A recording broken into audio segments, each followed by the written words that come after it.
lots of money in golf, and a little bit more. That's what's cooking on today's Sports Stove podcast. From Belly Up Sports and the Belly Up Podcast Network, you're listening to the Sports Stove Podcast with your host, Vince Stover. Hey, good looking, what you got cooking? How's about cooking something up with me?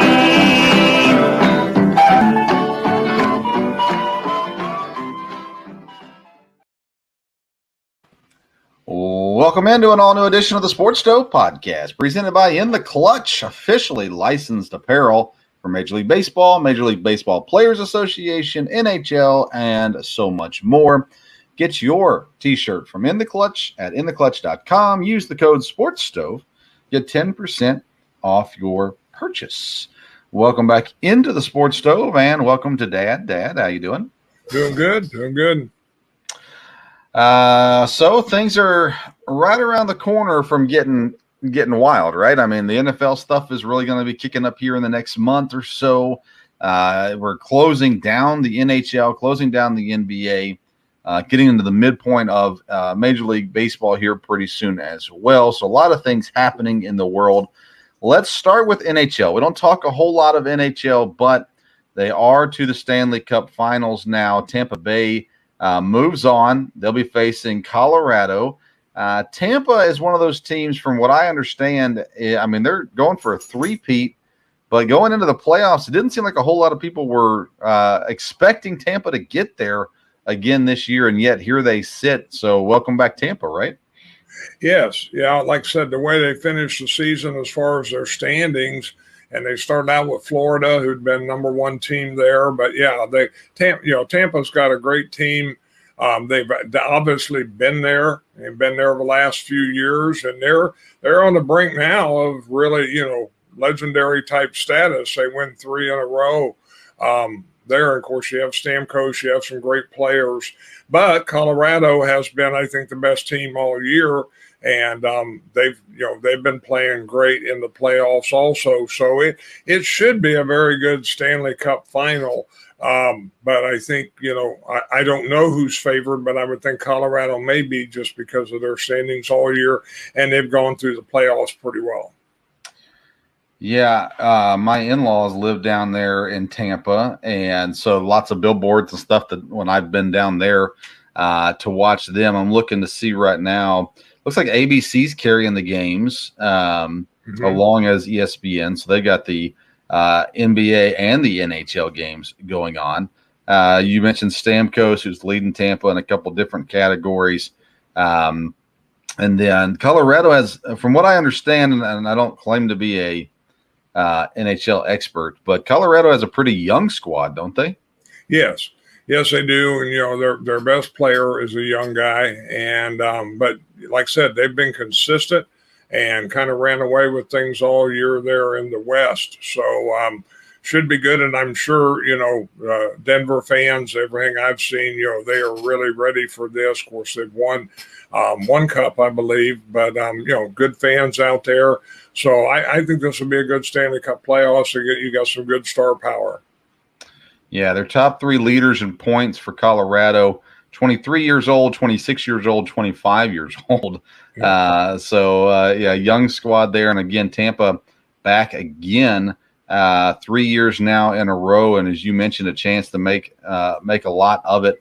Really would be a little bit more of a surprise this year than maybe the past Stanley Cup championships as well. So they come in goalie-wise. Do you know anything about the goalies from these teams?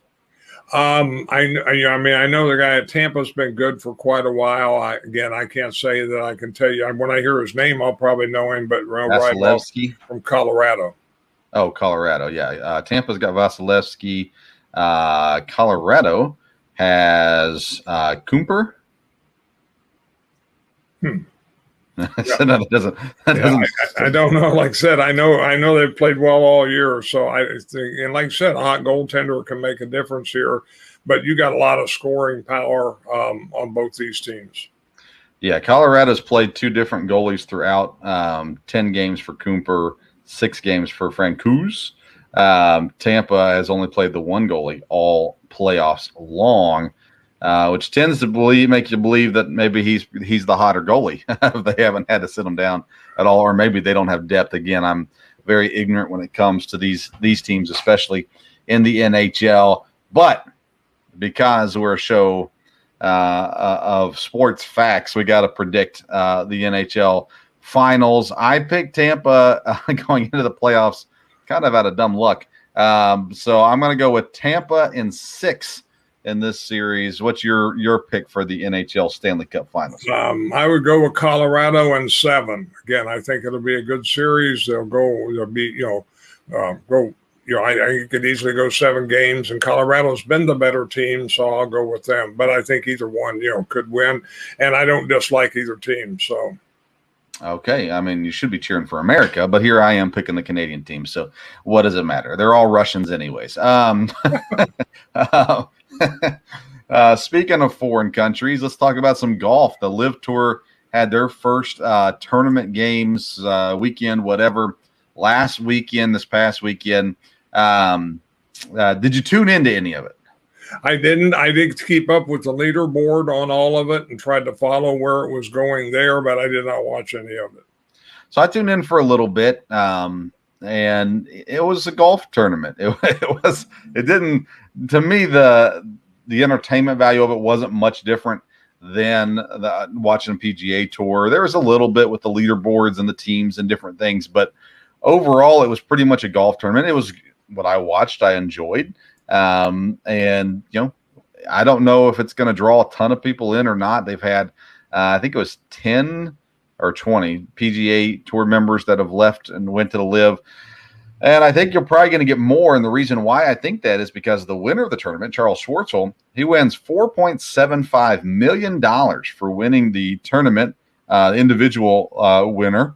And one of his teammates in second place got $2.875 million for second place. Charles Schwartzel said he won more money in one weekend at LIV than he won in 4 years combined with the PGA. And money is what talks in many cases. And I have a feeling that we're going to see eventually more and more people leaving the PGA to play in the LIV Tour because of that big payout that received. It was $3 million for winning and another, or maybe $4 million for winning another 75, 750, whatever it was for his team winning, something to that effect as well. So it all combines for $4.75 million. What do you think, Dad? Do you think the money is eventually going to drive more people there? Or do you think kind of what we've seen already defect is kind of going to be all that there is? I think more people will go to it. And I think, the money is going to be an issue. I think it'll be interesting, obviously, to see if the LIV Tour tries to, develop, again, viewership. But I think as more good players go, more people will be interested in watching there. Will they come up with some tournaments that they'll hype? Obviously, they can't do it historically because they're just starting, but, try to make, 2 or 3 major type events like the PGA, probably wouldn't call it that. And again, I think the whole thing is going to depend on how the PGA handles it.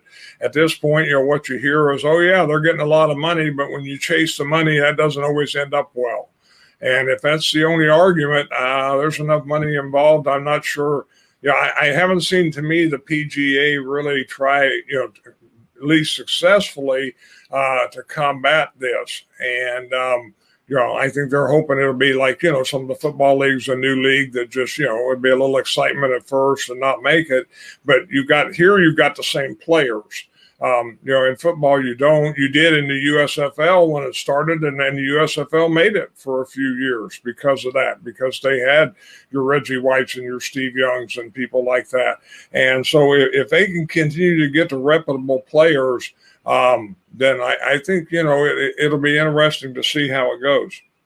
Yeah, and correct me if I'm wrong, the USFL, couldn't it have made it? Wasn't there just mistakes done in the ownership level that kind of and ultimately buried it? The way I understood it was always it could have made it. It just they made some bad choices, and that's the reason why I failed. Yes, I think that's true. They weren't as solid. Again, with the LIV Tour, you've got one financial backer, and you've got Greg Norman, who, knows all about golf. And so I think they're in a lot more stable situation. You don't have a lot of owners you have to worry about like that, like you did the football league. But I know in football, the star players is what drew people to interest in it to start with. And money is what attracted those players.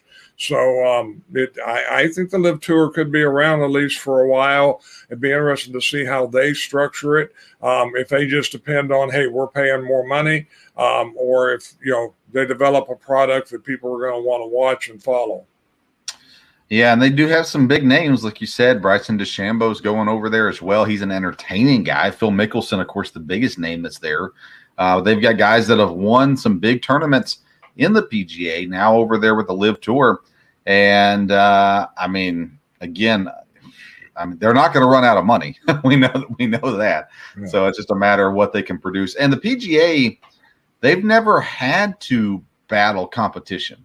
So I'm not sure how prepared they were. When you think of golf, you think of older guys, and you think of these courses that have old guys running and all these kinds of things. I'm curious to know, who do they have on staff that's being paid to win this battle, the marketing battle against Live? And, if they're just going to go off their laurels and say, well, we're the better golfers and we've been around longer and whatever, I'm not sure that's going to be enough. And they're going to have to battle it. I'm not sure what they have in place to battle it because they've never had a challenger to this level for sure. That they're getting from Live. And when you're losing guys like Phil, Bryson DeChambeau, Johnson, you got all these guys that are coming over. You said it. They've got names. The names are getting paid money. This could be around to stay for quite some time. Yes, it could be. And like I said, I think it just depends how the PGA, if they try to combat this, because, I know Rory McIlroy has been a real proponent of the PGA, but again, his main argument is, hey, they've been good to me, and I want to play against the best talent in the world. Well, in a month, the best talent in the world may not look quite as strong in the PGA. So if that's what you're banking it on, and of course, they've thrown out, the history, with Jack and Arnold and Tiger. But again, I think they're going to have to find a way to, combat this. If the Live Tour, continue, if they can produce a good product, obviously they're going to attract players. But again, if they can be, legitimate competition and what people want to watch, and I would think, they will work on coming up with events that, will draw interest there. And of course, the big thing will be drawing sponsors and drawing a TV deal, and all that will depend, I think, on how they can produce. Yeah, and again, I don't know if sponsors is as important, although that means that other things are happening. So that's obviously positive.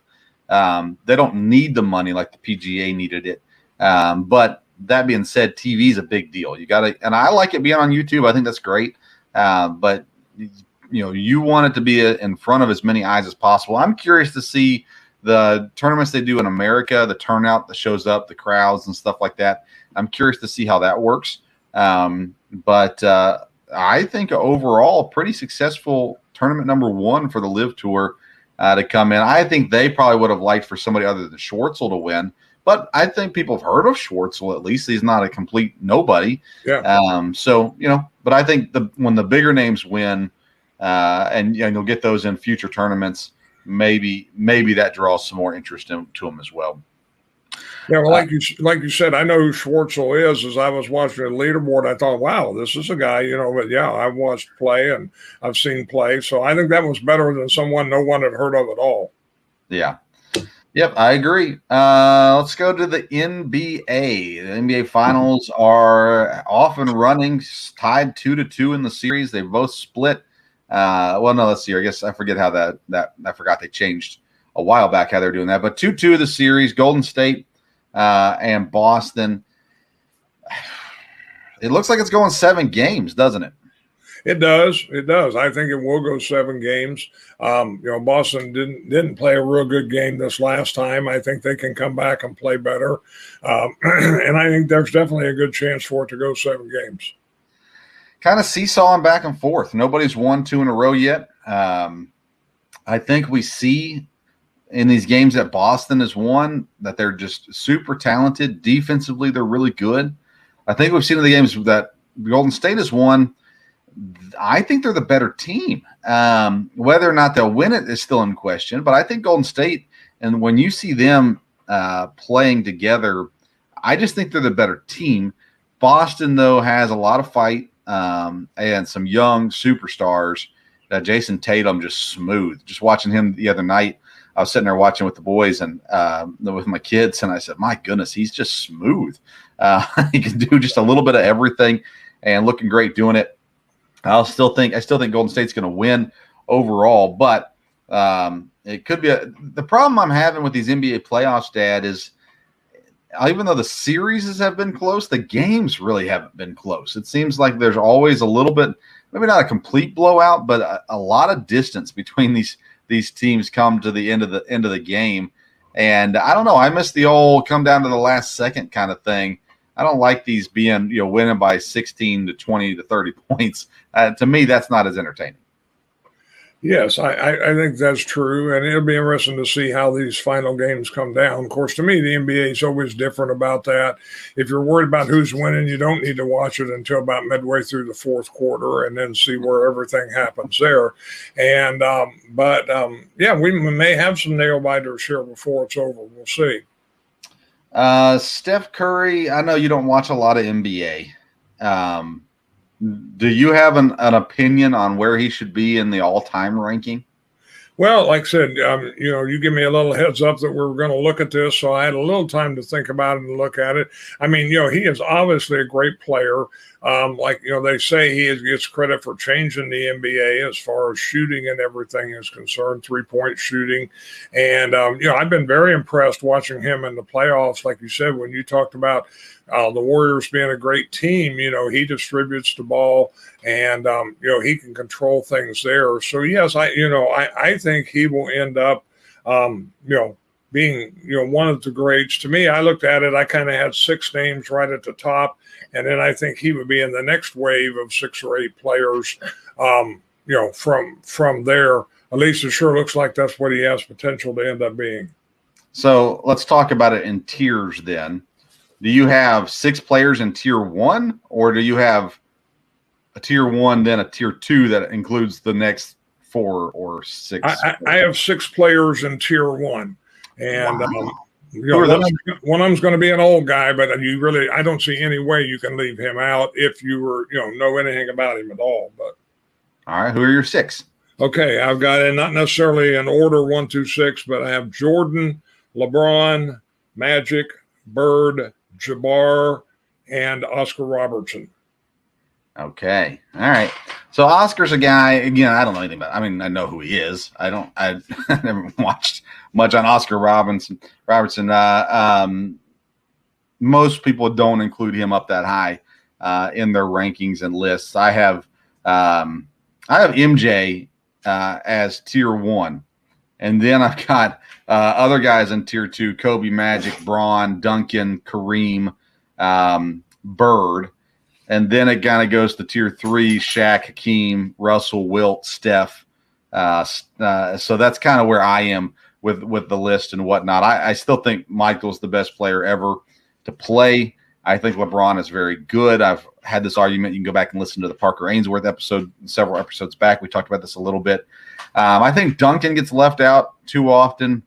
Hakeem is another guy that when you watch him, I went back and watched him actually as I was looking for post footwork to teach my guys on my high school team. And I started watching Hakeem tapes, and he's got tapes of him training other centers. But just watching tape back on him, I thought, my goodness, talking about smooth, Hakeem Olajuwon, he could do a little bit of everything, it seemed like. Yes, yeah, you could. And like I said, that's pretty much the second group. I had Chamberlain, Olajuwon, Duncan, Shaq, and Kobe. And then Curry would fit in with that. Yeah, so I think he's there. I think he's arrived already. Of course, if he wins this one now, getting a title, he doesn't have a finals MVP yet. He has won the finals, but he was not the finals MVP. Does that matter? Does finals MVP really matter when you're thinking of ranking players? No, I don't think it does. I think when you look at what kind of player they were, I don't think just an award like that, makes a difference. I think it does. With the media, it's kind of a talking point. You could say, well, hey, he's come up a little short, but no, I don't think that makes a difference. Okay, good stuff. Let's see here, Zion Williamson. He is coming into the final year of his contract. He's played only a handful of games being in New Orleans. Says he wants to be in New Orleans. So my question is, does Zion Williamson want to be in New Orleans, or does he just want to make the most money possible, which happens to be signing a contract with New Orleans, is where he can sign for the most money and then be moved somewhere else? What are your thoughts on that? Again, I mean, I don't know that much, about Zion Williamson as far as, character or what would motivate him. Obviously, money motivates all these guys. Sounds like, he might want to be in New Orleans. I think they have, if he is playing and playing at a high level, they would have a fairly good team, aren't they? From there, so he'd have a chance to win a championship, and if he can get paid there and has a chance to win a championship, then I think it might be as good there. And he can, he would be the name that people would know in New Orleans for a while. Yeah, I think New Orleans needs to trade him. They can sign him still and then trade him, but I think ultimately they need to move him and try to get pieces back. His injury issues have been an absolute nightmare for this team. They do have a decent squad. They are, a playoff team, and they've got some really good players on the team. But I think if you move Zion, you could possibly get 2 pieces or 3 pieces back that could really help you out to move forward from there. So, that's my personal opinion, that they should move Zion Williamson while he still has value. Then LeBron James comes out. He is a billionaire now. Says he wants to own a team, and specifically wants to own a team in Vegas. Vegas makes a lot of sense for expansion. Vegas and Seattle are the 2 cities most often mentioned when we talk about NBA expansion. Let's talk about LeBron as an owner. LeBron as a player, one of the best all times. LeBron as a general manager, one of the worst all times. LeBron as an owner, what would LeBron be like as an owner? Good, bad, maybe in the middle? I mean, as an owner, he's got the name, so I think, there may be a good shot that he becomes an owner. I think he'd be a problem a little bit with the NBA because of the way, he has used his name and reputation around. So to me, I don't think it'd be a great situation, but it's probably something that won't be stopped. I mean, if he's got the money, and like you said, Vegas is one of the places they'll look at for expansion. But, as far as being an owner, will he stay out of it? I mean, he hasn't as a player or anything like that. He's tried to control everything. So I think that'd be a problem. Yeah. Remember when Michael Jordan bought into the Wizards and they went out and drafted Kwame Brown, and how that did not work? Or Bobcats, whatever. I forget wherever he was. I forget now. But I think it was through the Wizards. Yeah, when Kwame Brown was drafted. Anyways, Michael was a problem because he didn't let the people who scouted players who knew what was going on make the decision. Transfer that to the NFL, Jerry Jones. Jerry Jones has got to be involved with everything. And sometimes it works out, and many times it doesn't. LeBron, is he know more about basketball than Jerry Jones knows about football? I would say yes. But again, his decision-making with bringing guys in, he's got them championships in some places, but he's left teams in crumbles because he only cared about the now. When he owns a team, my question is will he be concerned about long-term or just short-term success? If it's short-term, they might win a championship, but he's going to ultimately leave a team in crumbles and maybe have to sell it off. I don't know. He's got plenty of money, so that wouldn't be an issue. But my fear is LeBron can do a lot of good as an owner for a team. The question is will he hire people who actually know what they're doing to run the roles that need to be done, or will he try to do it all himself? If he tries to do it all himself, it will not end pretty for that team, whatever it may be. Vegas in a sports town. They've got NFL, they got NHL now. They already held summer leagues there. Do you think it'd be a good basketball town? Yes, I mean Vegas has everything that attracts people. They build top facilities. So I mean I think that makes a lot of sense. What about putting a team back in Seattle? That's what they're talking about, adding 2 teams, Vegas and Seattle possibly. Seattle just got an NHL team. They've got an NFL team, of course. They had an NBA team that moved off to Oklahoma City. Should cities who lost teams be able to get teams back? Historically, that's worked in almost every case. They brought teams back, to Cleveland, other places there. So, football. And in Seattle, I always think of the Supersonics, and Seattle obviously follows. They support their sports teams very well, and I would think that would make sense to go back there. And it seems like in most cases for professional franchises, that has worked. Atlanta in hockey did not, but apart from that's the one that jumps out in my mind. But otherwise, I think it has. Yeah, Charlotte back in the NBA again after losing the team to New Orleans. And they eventually got their old name back too, the Hornets. And so maybe Seattle goes and maybe they go back with Supersonics. Maybe they go with a different team name. I don't know. Vegas, of course, is continuing to grow as well. All right, Dad, let's take a quick break. Get a quick commercial in for In the Clutch. And when we come back, we're going to talk Major League Baseball. Tony La Russa, should he be fired? That when we return.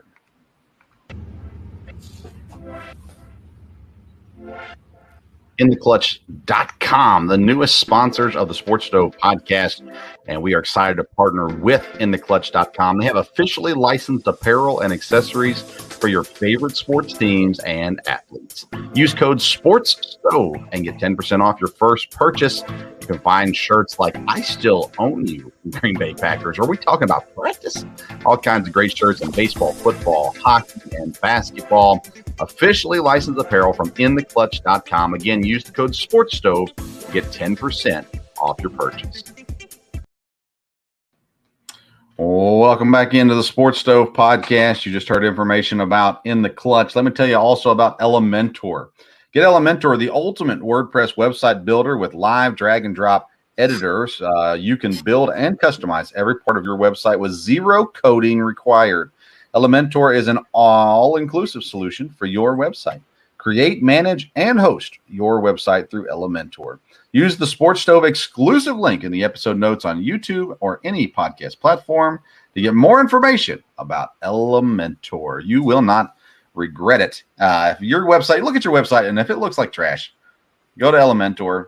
Check out the pricing. It is very affordable, and get a better website. Everybody looks at your website. Don't have a trashy website. So, nonetheless, go check out Elementor. Go to InTheClutch.com and get your t-shirts as well. All right, Dad, let's get to Major League Baseball. I said it a couple weeks ago, and everyone else is on board. Tony La Russa and Chicago White Sox experiment doesn't seem to be working. Fans chanting "Fire Tony" during the game the other day. It's not often you have in-season managerial changes in baseball. We've already had 2 so far this year. Is Tony La Russa next? Yes, I mean, it looks like it. Looks like the writing's on the wall. I don't see players coming out, in his defense. And I think maybe he's lost the control there or lost the excitement of it.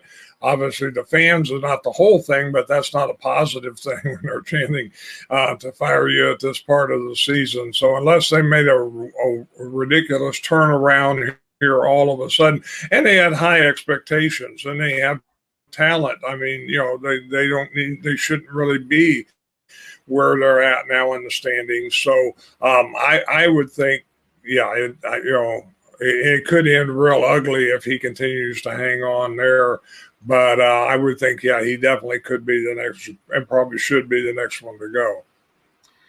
Did you see the game the other day when they were playing the Dodgers? And they had a man on first who ultimately got to second. And so with the count with 1-2 against Trey Turner, so they had 2 strikes on him. They decided to intentionally walk him. And then the next batter up, Max Muncy, crushed a 3-run home run. This is the second weird intentional walk that we've seen this year. We saw it. Was it Madden? I don't remember, with the Angels. I don't remember if it was the Angels or the Rangers or somebody. The Angels were involved. But there was an intentional walk with the bases loaded earlier this season to bring in a run.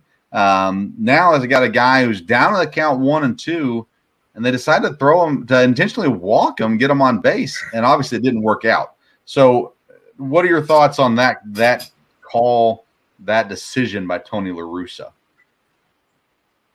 Well, obviously, the way it ended up was a bad decision. But like you said, when things are already going negative and things are going, then that's not the type of thing you want to happen. If they were leading the division by 6 games and he did that, it would be a mistake. He made a mistake, shouldn't have done that. But when you're in 3rd, 4th place or whatever, and they're chanting for you to be fired, then that makes it real tough. And it doesn't seem like that makes a lot of sense either. So not when you're ahead in the count.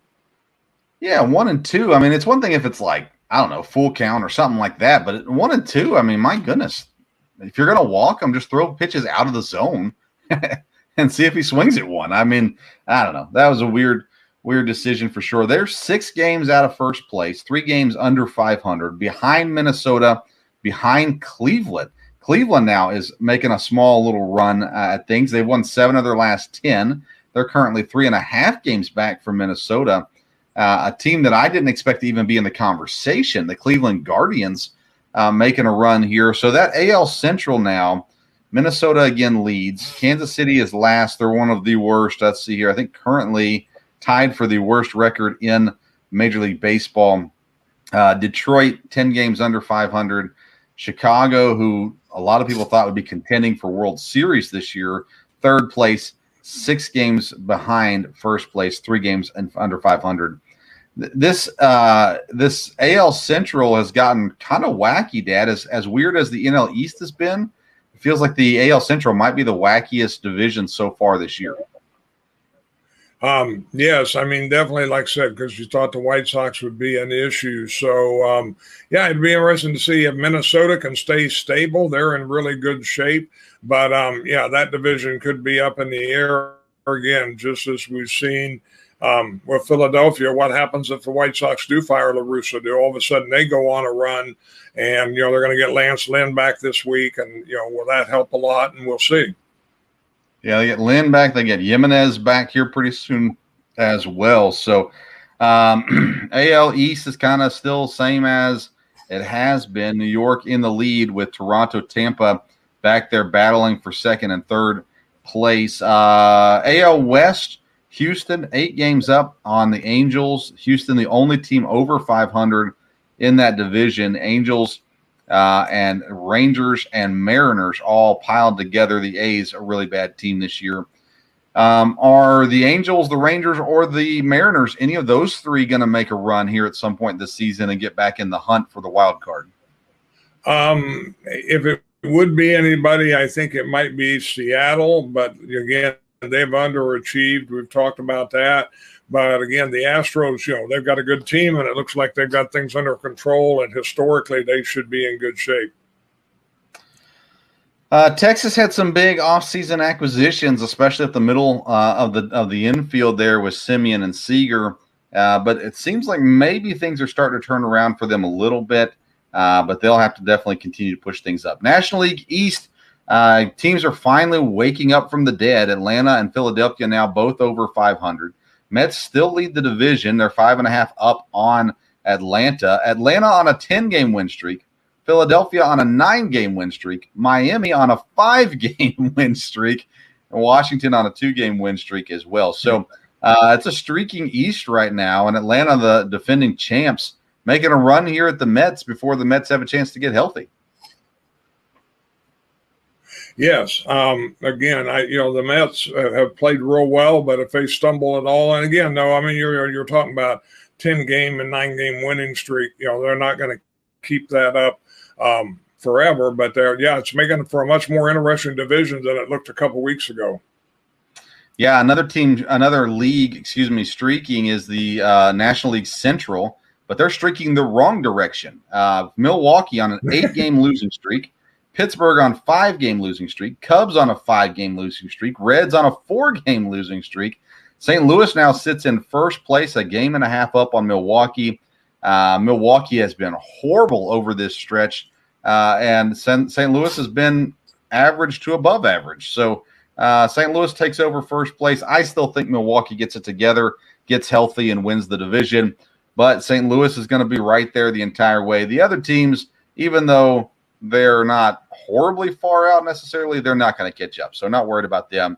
Milwaukee and St. Louis, I'll ask it again. You know, well, do you have an opinion on Milwaukee with losing 8 straight?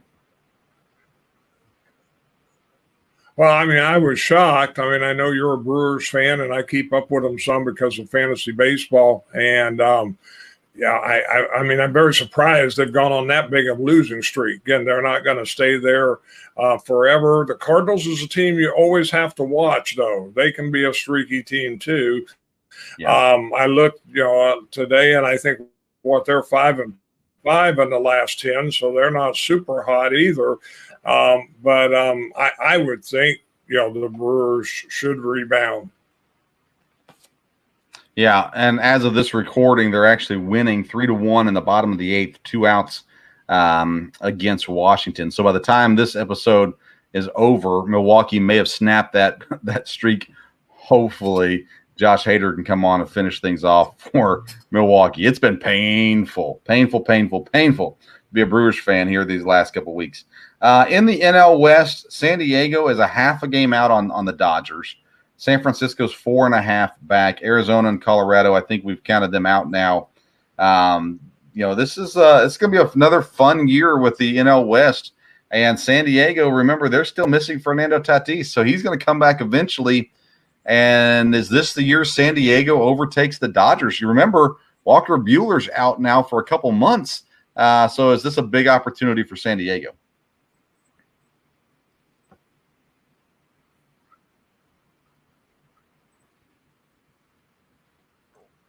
I mean, San Diego's played real well. We thought they'd be a lot better last year, so it'll be interesting. Of course, they get, Tatis back. That will definitely help.